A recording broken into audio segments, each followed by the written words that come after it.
Hello everyone. तो कैसे हो आप लोग? आशा करता हूँ अच्छे होंगे और आपकी स्टडी बहुत अच्छे तरीके से चल रही होगी।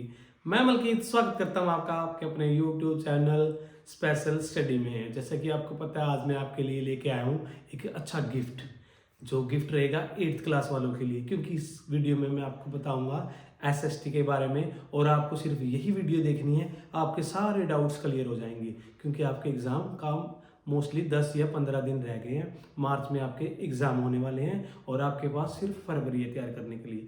आपको ये वीडियो ध्यान से देखनी है और चीज़ों को समझना है। बिल्कुल A to Z चैप्टर के बारे में डिस्कस करेंगे, तो बने रहिए मेरे साथ इस वीडियो में शुरू से लेके एंड तक। हम तो सबसे पहले हम समझते हैं एसएसटी क्या होती है। एसएसटी का मीनिंग होता है बेटा सोशल स्टडी या सोशल साइंस, जिसके अंदर हमें सिर्फ एक सब्जेक्ट नहीं पढ़ना होता। ये कहते हैं मतलब पूरा समाज का अध्ययन करता है, जिसके अंदर हम पढ़ते हैं ज्योग्राफी, हिस्ट्री, सिविक्स और पॉलिटी, जिसके अंदर हम अलग अलग चीज़ों का अध्ययन करते हैं एक ही सब्जेक्ट के माध्यम से। लेकिन इसके जो पार्ट है वो बढ़ जाते हैं, और इसमें हम करते हैं अतीत का अध्ययन। मोस्टली जो आपका मेनली ज़्यादा क्वेश्चन बनते हैं हिस्ट्री में से बनते हैं। तो आज डिस्कस करते हैं हम हिस्ट्री के बारे में। तो हिस्ट्री क्या है? अतीत का अध्ययन है। पुराने टाइम में जितनी भी बातें बीत चुकी हैं, अगर उन बातों का हमारे पास कोई भी रिटन सोर्सेज है, या हमारे पास कोई किसी तरह का स्मारक है, सिक्के हैं, मोन्यूमेंट्स हैं, किसी भी तरह की बिल्डिंग है, अगर हमें इनमें से पुख्ता सबूत मिलते हैं, तो वो क्या है? हमारी हिस्ट्री। अदरवाइज क्या है? हमारा अतीत। इसीलिए बोलते हैं हिस्ट्री जो क्या है? अतीत का अध्ययन करना होता है हिस्ट्री।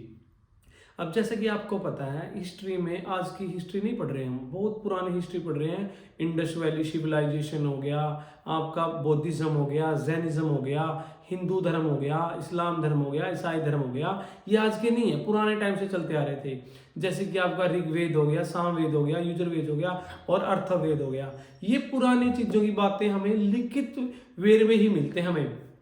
उसके बाद पुराने टाइम के अखबार ले लो, पुराने टाइम की बुकें ले लो, जिसके अंदर हम इंडस वैली सिविलाइजेशन के बारे में पता लगता है। जैसे हमारी फेमस बुक है गीता हिंदू धर्म की, ईसाई धर्म की है बाइबल, मुसलमानों की है कुरान, और ऐसा कहा जाता है जो सिखों का आदि ग्रंथ। ये बुकें हमारे जो हैं धार्मिक बुकें हैं, जो हमें धर्म के बारे में बताती हैं। अब दूसरा, पुराने टाइम में क्या हुआ करता था, जितने भी अखबार हैं, मैगजीन है, रसाले हैं, पुरानी चीज़ें हैं, वो हमें किस चीज़ का ध्यान कराती हैं? इतिहास का। और वैसे ही हम स्टार्ट करें जो आपका हिस्ट्री का पहला चैप्टर है, कदों किथे ते किवें, व्हेन वेयर एंड हाउ, जो इंग्लिश मीडियम वाले बच्चे हैं, इस लेसन का नाम है। तो ये हमसे सीधा सीधा लेसन पूछने का मतलब क्या है कि किस टाइम कौन से देश ने कैसे तरक्की की और कैसे वो चीज़ें फैली। कहने का मतलब जो 3 पार्ट हैं किसके? हिस्ट्री के। एक होता है सबसे पुराना प्राचीन भारत, उसके बाद मध्यकालीन और आधुनिक, जिसमें आज हम जो कर रहे हैं, सरवाइव कर रहे हैं, वो आधुनिक काल है आज का।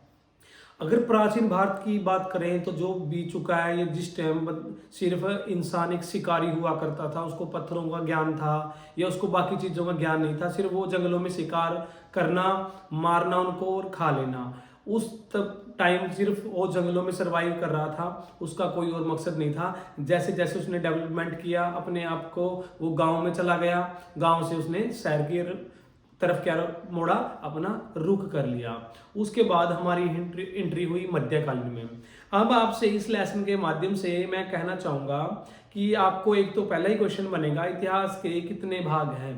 तो 3 भाग है, जो पहला प्राचीन भारत, मध्यकालीन और आधुनिक भारत। अब जैसे जैसे जिस देश ने क्या की, तरक्की की, सपोज करो यूरोप ने तरक्की पहले की, इंडिया ने पहले, कोई भी देश लो, जो पहले तरक्की करेगा वो तो ऑटोमेटिकली डेवलपमेंट जल्दी होगा। ऐसे कहते हैं बहुत सारे देशों में तो 18वीं सदी में इसका क्या हो गया, आरंभ हो गया आधुनिक काल का, बहुतों में 16वीं सदी में हो गया। अब यूरोप में तो 16वीं सदी में हो गया था, लेकिन आधुनिक भारत में जो इसका डेवलपमेंट हुआ 18वीं सदी में हुआ। अब अलग अलग तरीके से ये चीजें आई, पहले वाली चीजें खत्म होती गई, यानी पुराने टाइम में जिस टाइम मुगल हुआ करते थे, जैसे जैसे उनकी जो शक्ति है नष्ट होती गई, उनकी जगह किसने ले ली? जैसे मराठे आ गए, सिख आ गए, रूहेले आ गए, राजपूत आ गए, उन्होंने उनकी जगह लेनी स्टार्ट कर दी थी। और अलग अलग हर एक देश ने अपनी अपनी जगह अपनी अपनी क्या की तरक्की की और डेवलप किया अपने आप को। अब आपसे पूछना चाहेंगे लेसन के अकॉर्डिंग कि इतिहास के सोमे कौन कौन से हैं, कि इतिहास की जानकारी हमें किस किस से प्राप्त होती है। अब मैंने आपको बताया पुराने टाइम के अखबार हो गए, मैगजीन होगी, रसाले हो गए, पुरानी बुकें होंगी, पुरानी इमारतें होंगी। जैसे पुरानी इमारतों में ले लो बेटा, ताजमहल हो गया, कुतुब मीनार हो गया, दिल्ली का लाल किला हो गया, जामा मस्जिद होगी। ये पुराने टाइम की बिल्डिंग्स हैं जो हमें इतिहास के बारे में जानकारी दे देती हैं। ठीक है ना, ये हुआ आपका पहला चैप्टर कंप्लीट। उसके बाद आता है आपका next chapter east India company. तो सबसे पहले इसका पिछोकड़ जानते हैं कि ईस्ट इंडिया कंपनी क्या थी, अंग्रेज भारत में क्यों आए, क्या वजह थी।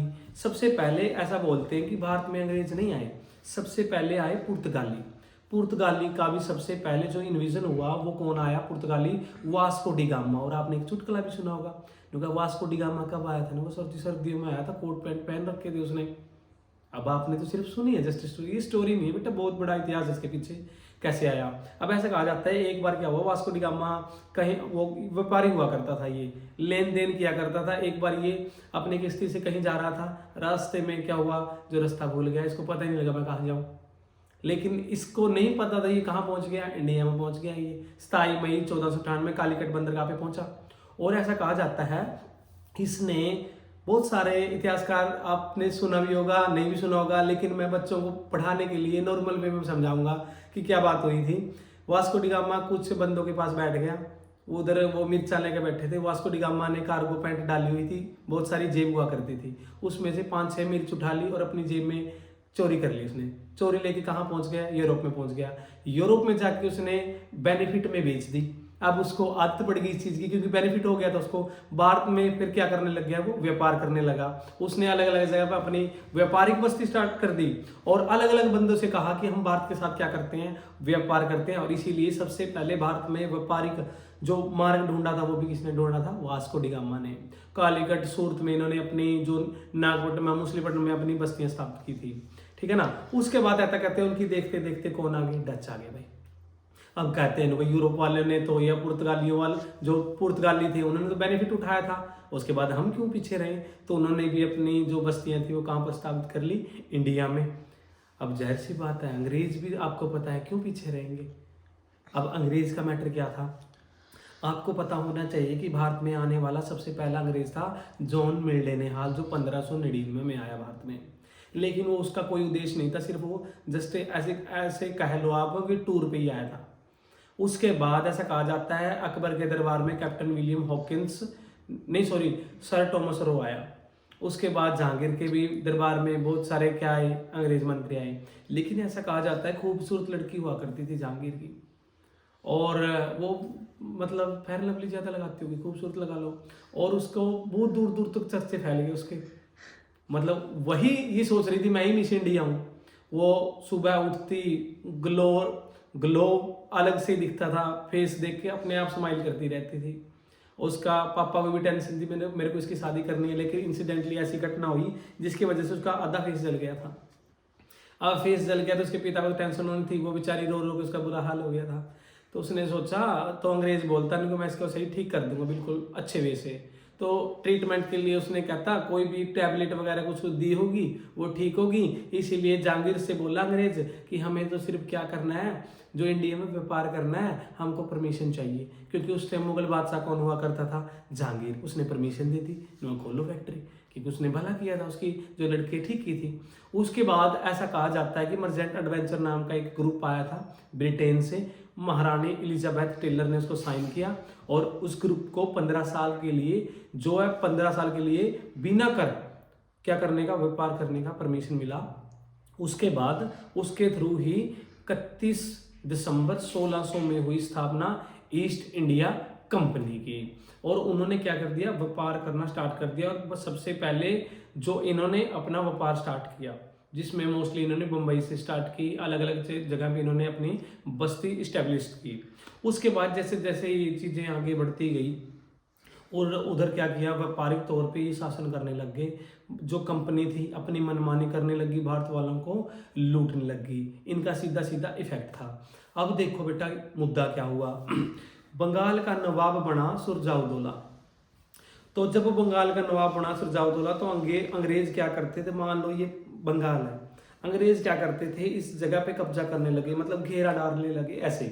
तो सिरजाउद्दौला ने बोला कि आप मत करो ऐसा प्लीज, कृपा है। तो उन्होंने क्या कहा, हम तो करेंगे, जो तुमसे होता है वो कर ले। तो अंत फिर क्या किया, अंग्रेजों के और सिरजाउद्दौला के बीच में लड़ी गई इतिहास की एक निर्णायक लड़ाई, बैटल ऑफ प्लासी, जो 23 जून 1757 में लड़ी गई थी। और अंग्रेजों की तरफ से लड़ रहा था रॉबर्ट क्लाइव और दूसरी तरफ से लड़ रहा था नवाब सिरजाउद्दौला। और इसमें सिरजाउद्दौला के जो साथी थे उनकी गद्दारी की वजह से नवाब सिरजाउद्दौला ये जो है बैटल हार गया था। उसके बाद अंग्रेज उसको फ्रांसीसी और अंग्रेजों के बीच में लड़ा जाएगा बैटल ऑफ बक्सर, जो कब होगा 1764। उसके बाद ये आपस में लड़ेंगे फिर कर्नाटक के युद्ध, ठीक है ना, वो भी उनमें कौन हारेंगे, फ्रांसीसी हारेंगे और अंग्रेज जीत जाएंगे। और इस तरह से पूरी तरह से राज हो जाएगा किसका, अंग्रेजों का। और पूरी तरह से फ्रांसीसी, पुर्तगाली और डच बिल्कुल चले जाएंगे कहाँ से, इंडिया से। और किसका शासन चलेगा, महारानी विक्टोरिया का। उसके बाद क्या हुआ, जो अगला लेसन है आपका सिविल प्रबंध। उसके बाद सिविल प्रबंध में क्या किया, लॉर्ड कॉर्नवालिस ने बहुत सारे सुधार किए, जिसने ऐसा कहा जाता है सिविल सर्विस का मोडी भी किसे कहा जाता है, लॉर्ड कॉर्नवालिस को कहा जाता है। और मोस्टली देखा जाए ना सिविल प्रबंध के, सैनिक प्रबंध में इसने बहुत अच्छे अच्छे सुधार किए। शिक्षा का जो स्तर है वो भी इसे ये ऊंचा लेके गया। और सबसे पहले जो ASI की है जो भी परीक्षा होती थी, या IPS की जो परीक्षा होती थी पहले ब्रिटेन में होती थी, जिसका माध्यम इंग्लिश होता था। और भारत में सबसे पहले IPS की या सिविल परीक्षा पास करने वाला कौन था, सत्येंद्रनाथ टैगोर था, जिसने सबसे पहले ये परीक्षा पास की थी। और इसने बहुत सारे सुधार किए। उसके बाद आता है आपका बस्तीवाद। अब कबायली समाज, अब तो आपको पता है जो बस्तियों में रहते हैं कबायली समाज होते हैं, जो एक जगह से दूसरी जगह पे डिपेंड होते हैं, या अपना व्यापार करने के लिए या अपना जो जीवन बिताने के लिए दूसरों पे डिपेंड रहते हैं बस्तीवाद, या अलग अलग जगह पे अपनी बस्तियां इस्टेब्लिश करते हैं, जिनके अंदर कबायली समाज भी मुख्य था। कबायली समाज में आपको पता होगा जो तीरुथ सिंह था, जो बिरसा मुंडा होगा, उन्होंने अंग्रेजों के खिलाफ विद्रोह किया था, क्योंकि ऐसा मानते हैं जो बिरसा मुंडा है उसमें जादुई शक्तियां थी। बहुत सारे मानते हैं, इसको झूठ भी मानते हैं, लेकिन वो सारे मानते भी हैं बेटा। इसीलिए उसने डट के सामना किया था अंग्रेजों का, और अंत उसको मौत के घाट उतार दिया गया था। और वो भी कौन जीते थे, अंग्रेज। और बहुत सारे अंग्रेजों ने उनको मार दिया था, और ये सुधार उन्होंने दबा दिया गया था। उसके बाद सबसे इम्पोर्टेंट चैप्टर आता है बेटा आपकी क्लास का 1857 का विद्रोह या 1857 की क्रांति। मैं मानता हूँ इस लेसन में से कम 10 नंबर का काम तो आपका पक्का आएगा। अगर आपने मेरी चीज़ों को समझ लिया तो क्लियर हो जाएगा। तो सबसे पहले समझते हैं कि 1857 क्रांति थी क्या। बहुत सारे इतिहासकार मानते हैं कि भारत आज़ादी होने में सबसे अहम भूमिका निभाई थी 1857 के विद्रोह ने। तो सबसे पहले समझते हैं इस विद्रोह के बारे में। एक मिनट रुको, मैं माइक लगाऊं, माइक गिर गया। तो सबसे पहले जो विद्रोह हुआ 1857 का विद्रोह, इसके बहुत सारे कारण थे बेटा, एक कारण नहीं था इसका, बहुत सारे कारण बने, जो राजनीतिक भी थे, पॉलिटिकल भी थे, तत्कालीन कारण भी थे, इकोनॉमिक कारण भी थे। हम बिल्कुल एक एक पढ़ेंगे। तो सबसे पहले डिस्कस करेंगे इसके पॉलिटिकल रीजन, यानी राजनीतिक कारण। अब राजनीतिक कारण क्या है, जिस टाइम ये 1857 की क्रांति हुई उस टाइम जो राज की सत्ता थी लॉर्ड डलहौजी के पास थी। सबसे पहले देखो उसने ऐसा काम किया जो करने लायक नहीं था। सबसे पहले आते ही उसने भारत में चला दी थी लैंप्स की नीति। इस नीति के तहत होता क्या था बेटा, जो मतलब स्त्री होती थी, अगर उसका पति मर जाता था तो उसको भी किसी भी तरह का बच्चा गोद लेने की परमिशन नहीं थी। अब सपोज करो कोई कहीं पे भी शासन कर रहा है, अगर वो मर गया सारी की सारी जमीन या उसकी अंग्रेजों ही हो जाया करती थी, इसीलिए वो किसी को गोद लेने नहीं देते थे। इसीलिए झांसी की रानी ने उनका विद्रोह किया। और ऐसा कहा जाता है जो दूसरा इसका राजनीतिक कारण बना, नाना साहब की जो क्या कर दी, पेंशन बंद कर दी। उसकी पहले पेंशन हुआ करती थी, वो लॉर्ड डलहौजी ने बंद करवा दी थी। उसके बहादुर शाह जफर, जो बहादुर शाह था, उसके साथ माड़ा बिहेव किया था इन्होंने, उसको अच्छा बिहेव नहीं करते थे उसके साथ, इसीलिए वो राजनीतिक कारण बना। उसके बाद बोलते हैं आपसे जो क्या है सोशल रीजन, यानी सामाजिक कारण क्या थे। अब समाज में देखो, अंग्रेज ज़्यादातर चाहते थे कि हम क्या करें, जो ईसाई धर्म का प्रचार करें। इसीलिए उन्होंने 1 साल के लिए 1 लाख रुपए दे दिए ताकि आप क्या करो, ईसाई धर्म का प्रचार करो। एक वो इंटरफेयर करने लग गए थे, जितने भी भारत में धर्म है उनमें इंटरफेयर करना बढ़ा दिया था किसने, अंग्रेजों ने। इसीलिए भारत वालों ने इनका विद्रोह किया। उसके बाद बेटा आपसे पूछे हैं जो आर्थिक कारण थे, इकोनॉमी एक तो अच्छी नहीं थी, सारे के सारे जो व्यक्ति थे जो एग्रीकल्चर पे डिपेंड रहा करते थे, इसीलिए उन पे बहुत सारे टैक्स लगा दिए गए थे। एक दूसरा, भारत वालों को कम पोस्ट पे रखा जाता था, या बड़ी पोस्टें होती थी जो अंग्रेजों के पास होती थी, भारत वालों को जो निचली पोस्ट वो दी जाती थी, इसीलिए भारत वालों ने इनका भी विद्रोह कर दिया।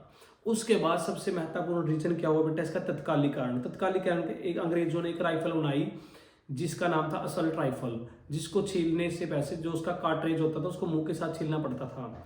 और जो मुंह के साथ छीलना पड़ता था उसमें क्या लगी हुई थी, गाय की और सूअर की चर्बी लगी होती है। अब जो हिंदू है, सच्चा हिंदू हो तो गाय को मानता है, पवित्र मानता है, इसीलिए उसके लिए नापाक है कि इसकी चर्बी गऊ की।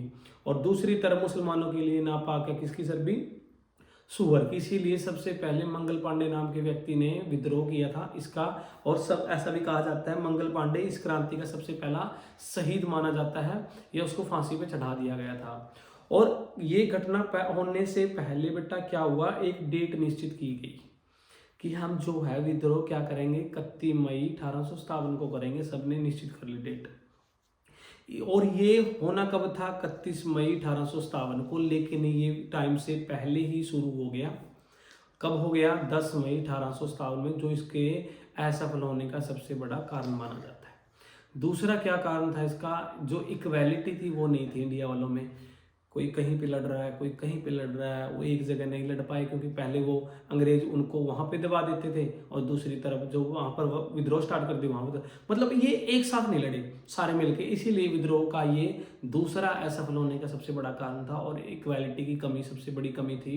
और ये अलग अलग जगह पूरे भारत में नहीं फैल सका, बहुत सारे इलाके में नहीं फैल सका। इसमें मंगल पांडे, झांसी की रानी, ठीक है ना, ये विशेष थे।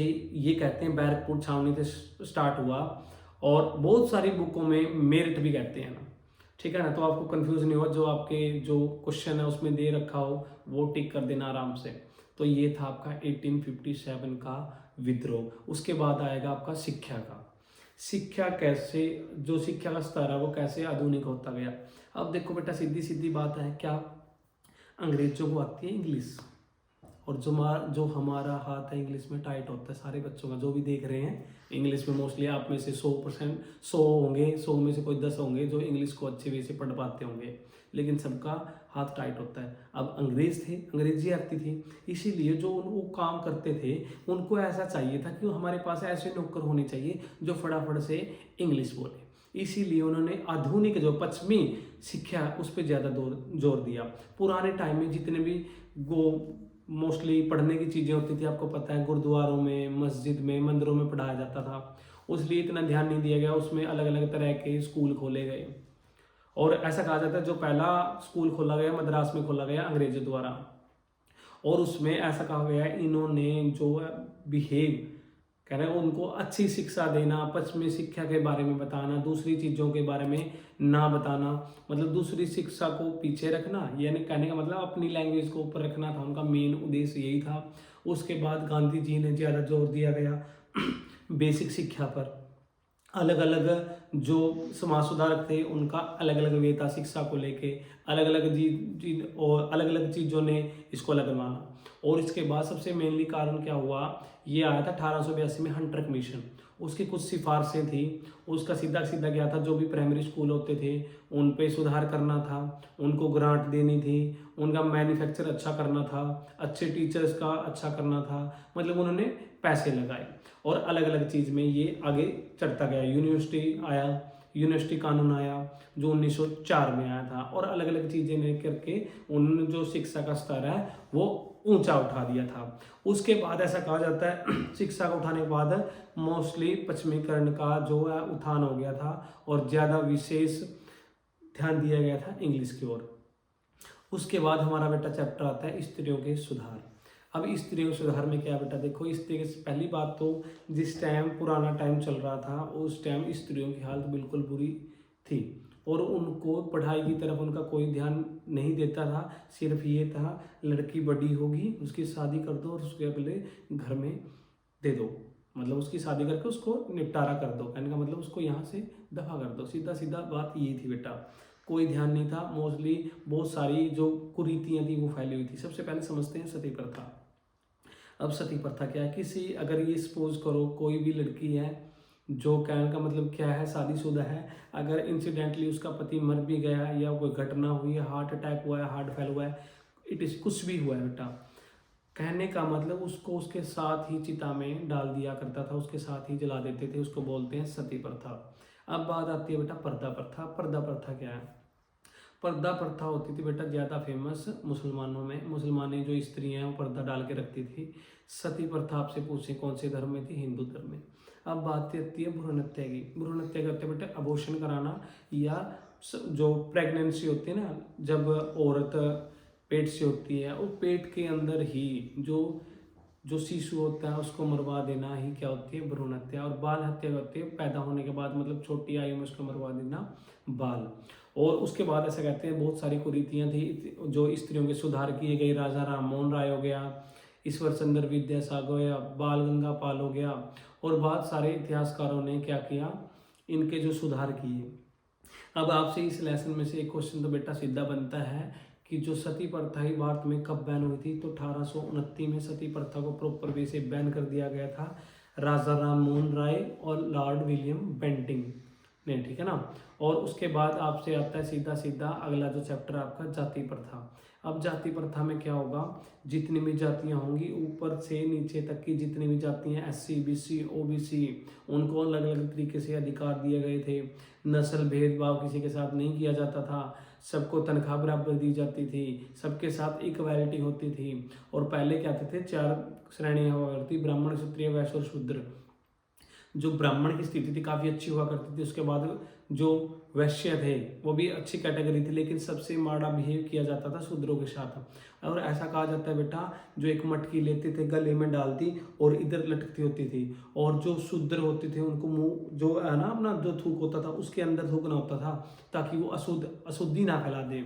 और जो पीछे चलते थे ना, जब पीछे एक फट्टी लगी होती थी ताकि उनके जहाँ पर कदम पड़े वो साथ के साथ साफ होता रहे। तो इतनी कट्टर हुआ करती थी जाति प्रथा उस टाइम। लेकिन आज भी जितने भी नेता आए हैं वो हमें आपस में लड़ाने के लिए तैयार रहते हैं, और हम भी ऐसे ही हैं, उनकी बात मान के लड़ते झगड़ते रहते हैं, और आज भी बिल्कुल ऐसा ही कंटिन्यू चली हुई है। उसके बाद ऐसा कहा जाता है कि राष्ट्रीय आंदोलन आए, राष्ट्रीय आंदोलन चलाए, भारत छोड़ो आंदोलन आया, रोल टैक्ट आया, अलग अलग तरीके से चीज़ें हुई, कंसिडर करते गए। उसके बाद ऐसा कहा जाता है सबसे पहले एक्ट आया था 1919 में, रोल टैक्ट। अब बेटा इसको समझते हैं रोल टैक्ट था क्या। तो 1919 में रोल टैक्ट आया, जो अधिनियम आया, उसमें क्या था, ना वकील ना दलील और ना अपील। अंग्रेजों ने ऐसा रूल बना दिया, वो किसी भी भारत को बिना शक के आधार पे गिरफ्तार कर सकते थे, और ना तो भारत वाला अपील कर सकता, ना दलील कर सकता, और ना वकील कर सकता। इसीलिए भारत वालों ने इसका विद्रोह किया, और विद्रोह के लिए 13 अप्रैल 1919 में बैसाखी वाले दिन अमृतसर में एक सभा हुई, लोग इकट्ठा हुए, और उसकी जो अध्यक्ष था उसका अंग्रेजों का लीडर हुआ करता था माइकल ओडायर, जिसने अध्यक्षता की। उसने अपने माइंड में ऐसा सोचा कि भारत वाले एक साथ मौका है इनको मारने का, कि दोबारा भारत वाले इकट्ठा नहीं होंगे। तो उसके बाद उसने गोलियां चलाई, और 10,000 से भी ज़्यादा जाने की, बहुत सारे लोग हैं जो दीवार पे चढ़ने की कोशिश की, और उन्होंने फायर किए, वो मर गए। उसके बाद बहुत सारे थे, एक उधर कुआं हुआ करता था जिसकी वजह से वो कुएं में कूद गए। अब कुएं में वो जिंदा रहेंगे जब तक वो रहेंगे, लेकिन उनके ऊपर लोग कूदते गए, उसकी वजह से खत्म हुआ कौन सा, वो जलियांवाला बाग हत्याकांड। और ये किसने करवाया था? माइकल ओडायर ने। और जो माइकल ओडायर को मारने का बदला लिया था किसने? उधम सिंह ने, जो कैस्टन हॉल में जाकर उनको लंदन में गोली मारी थी, और बदला लिया था भारत की जो भारतीय लोगों उनकी जानों का। उसके बाद ऐसा कहा जाता है अलग अलग तरह की सभा बननी स्टार्ट होगी। अब उससे पहले क्या हुआ करता था बेटा, अब 1885 में कांग्रेस की स्थापना की गई, 24 दिसंबर 1885 में A.O. ह्यूम ने, ठीक है ना। उसका काम क्या था, जो भारत वालों की मांगे थी वो किसके सामने रखना, सरकार के सामने। अब कांग्रेस में भी बहुत तरह के लोग रहा करते थे, गरम दल के भी थे, नरम दल के थे। अब गरम दल के तो सीधा ही पता लग रहा है हमारा टारगेट किधर जा रहा है, भगत सिंह की ओर। और नरम दल की बात करें तो गांधी जी हमारे नरम दल के नेता हुआ करते थे। इनका काम था नरमाई से काम लेना, लेकिन भगत सिंह का काम था गरमाई से काम लेना। और बहुत सारे सम्मेलन हुए कांग्रेस के, और कांग्रेस ने जो लोगों की बातों को आगे रखा। उसके बाद रोल एक्ट आने के बाद सबसे बड़ी घटना मानी जाती है इतिहास में, 1928 में आया था साइमन कमीशन। अब साइमन कमीशन क्या था, इसके 7 मेंबर हुआ करते थे, और ये मोस्टली भारत में भेजा गया था देख रेख करने के लिए, जो कंपनी काम कर रही है या भारत में प्रशासन कैसा कर रही है अंग्रेज सरकार, उसके बारे में। और जो इसके सारे बेटा मेंबर हुआ करते थे वो सारे अंग्रेज थे। इसीलिए भारत वाले ने इसका क्या किया था, विद्रोह किया था। काले झंडों पे लिखा था साइमन गो बैक। और ये सबसे पहले मुंबई में आया, मुंबई से चलकर ये कहाँ पहुंचा, लाहौर। और BR अम्बेडकर ने फूलों की माला के साथ इसका स्वागत किया था। लेकिन बाकी भारतीयों ने क्या किया था, इसका विद्रोह किया था, जिनमें से जो लीडर थे, उनके लीडर लाला लाजपत राय जी, ठीक है ना, उन्होंने विद्रोह किया, जिसके साथ शामिल थे भगत सिंह, राजगुरु सुखदेव और चंद्रशेखर आजाद। उसके बाद इन्होंने विद्रोह किया, और विद्रोह करने में ऐसा कहा जाता है अंग्रेजों ने लाठीचार्ज कर दी। उनमें से कुछ लाठियां लाला लाजपत राय जी हैं उनके सर पे लगी। लाला लाजपत राय की घायल होने की वजह से क्या होगी, मौत होगी। और इस चीज का बदला लेने के लिए भगत सिंह ने, राजगुरु ने, सुखदेव ने अपनी कसम उठाई कि हम बदला लेंगे। और जब भगत सिंह लाहौर के जो कॉलेज में उधर पढ़ता था, उन्होंने प्लानिंग की हम किसको मारेंगे, स्टाक को मारेंगे, क्योंकि लाठी चार्ज करने वाला कौन था, स्टाक। और जिस टाइम वो थाने से बाहर आए, स्टाक की जगह कौन निकल रहा था, सैंडर्स। और सैंडर्स को गोली मार कर फरार हो गए कौन, भगत सिंह, राजगुरु और सुखदेव। और वो पुलिस वालों ने उन पर इनाम रख दिया कि जो भी इनको जिंदा पड़वाएगा हम उनको नगद इनाम देंगे। उनकी छानबीन स्टार्ट होगी। अब यहाँ पर भगत सिंह के लिए काफ़ी टफ सिचुएशन होगी कि वो कहाँ से निकलेंगे, कैसे निकलेंगे, क्योंकि पुलिस था पे उनको ढूंढ रही थी। इसीलिए उन्होंने भेष बदला और अच्छा पैंट कोट डाला। और जब अपने घर गई, जो उसकी दुर्गा भाभी हुआ करती थी, वो भी उनको नहीं पहचान सकी। और वो दुर्गा भाभी से उन्होंने बोला कि आप कुछ समय के लिए मेरी वाइफ बन जाओ। और उसके बाद वो, जब उन्होंने नाटक किया वाइफ बनने का, गोद में उसका भतीजा था जो लेके स्टेशन पे पहुंच गए, और वो कहाँ पहुंचे, कलकत्ता।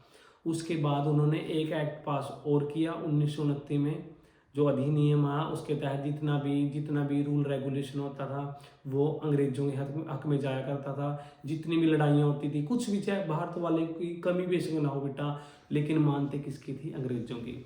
इसीलिए भारत में भगत सिंह ने सोचा कि जो अंग्रेज सरकार है उसके तो जो है ना कान बंद हो गए हैं। इसीलिए उन्होंने सोचा कि असेंबली में बम गिराएंगे और अंग्रेजों के कान खोलेंगे। इसीलिए 1929 में असेंबली में बम गिराया गया। सिर्फ वो बम क्या थे बेटा, किसी को मारने के लिए बम नहीं गिराए गए थे। उनका सिर्फ यही उद्देश्य था ताकि जो अंग्रेज सरकार बैरी हो गई है उनको खोल दिया जाए। और उसके बाद असेंबली में बम गिराने के बाद उन्होंने अपनी गिरफ्तारी दे दी और इनकलाब जिंदाबाद के नारे लगाए गए। उसके बाद उनकी गिरफ्तारी होगी। उनके बाद उन पर मुकदमा चलाया गया। मुकदमा चलाने के बाद डेट निश्चित हुई उनको फांसी की, और 24 मार्च 1931 वाले दिन उनको फांसी होनी थी, लेकिन उनको एक दिन पहले फांसी दी गई, 13 मार्च 1931। लास्ट ख्वाहिश पूछी गई भगत सिंह की कि ये तुम्हारी आखिरी इच्छा क्या है, तो उसने कहा था कि मैं मेरे दोस्तों के साथ गले लगना चाहता हूँ। पगड़ी संभाल जट्टा उन्होंने क्या गाया था, और एक गाया था उन्होंने रंग दे बसंती चोला। गाना गाने के बाद हंसते हंसते अपने देश के लिए कुर्बानी दी थी। और ऐसा कहा जाता है उनकी लाशें जो है टुकड़े टुकड़े करके जला दिया गए थे। और उसके बाद भारत वालों को तो उनकी लाश भी नसीब नहीं हुई थी, और वो हंसते हंसते उन्होंने बलिदान दे दिया। और उन्हीं की मकसद की वजह से या भारत वालों की क्रांतिकारी की वजह से अंत 1947 में भारत आज़ाद हो गया। और स्वतंत्रता के बाद क्या हुआ, भारत आज़ाद हो गया। अब उसके बाद हमारा काम चलेगा बेटा कॉन्स्टिट्यूशन ऑफ इंडिया, जहाँ पर जीत 2-3 कमेटी बैठेंगी। मसौदा कमेटी जो 1946 में क्या होगी, एक मीटिंग होगी, और उसके बाद हम मसौदा तैयार करेंगे कॉन्स्टिट्यूशन का।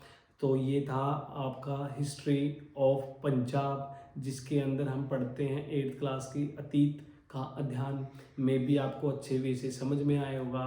फिर भी आपको किसी भी तरह की दिक्कत परेशानी लगे तो बेटा ज़रूर बताइए, लेकिन मोस्टली 2-3 चैप्टर है मैं इसी में कवर कर देता हूँ आपको, ताकि और वीडियो ना देखनी पड़े। तो स्टार्ट करते हैं। पहला चैप्टर कॉन्स्टिट्यूशन ऑफ इंडिया यानी भारत का संविधान। आपको पता है फादर ऑफ कॉन्स्टिट्यूशन कौन है? BR अम्बेडकर।